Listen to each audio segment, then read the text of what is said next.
Yes, so guys, good morning. So flex ko lang yung mga alaga kong koi. So tanggal stress tayo. So nabili ko to nung last February. So I think it is January, February, March, April, May, June, July, August. So 6 months na sila. So ganito na sila kasi I think mga ano to mga 6 inches na yung haba niya. So patanggal stress lang tayo.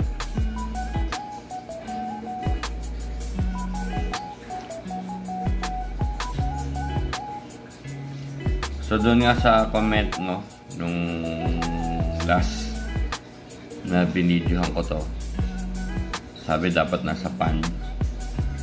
So may plan kasi ako dito. So pero ang ganda kasi tignan pag may alaga kang ganito.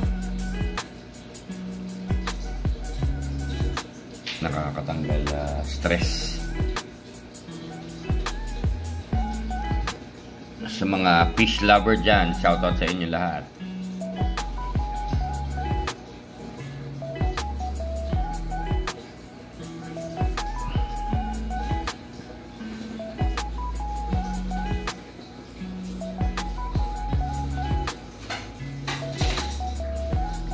Lalaki na sila.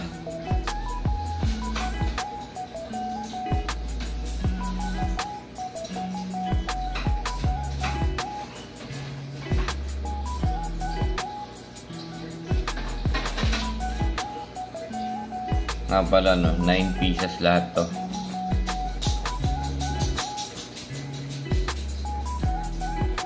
Yan. Kiss.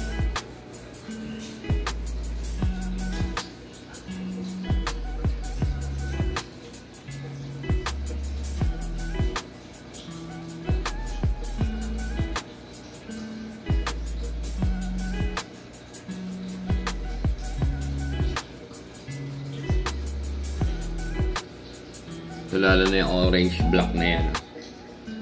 Grabe laki niyan. Tsaka yung pure na orange.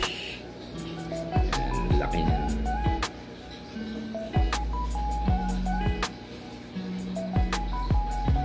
Lakas kumain. Tsaka maganda rito kapag ang pagkain ko nito every morning and evening na yata pag nakita mo silang gutom na, nakita nila ako, parating, sabay-sabay silang lumalapit dito sa corner, sa dulo.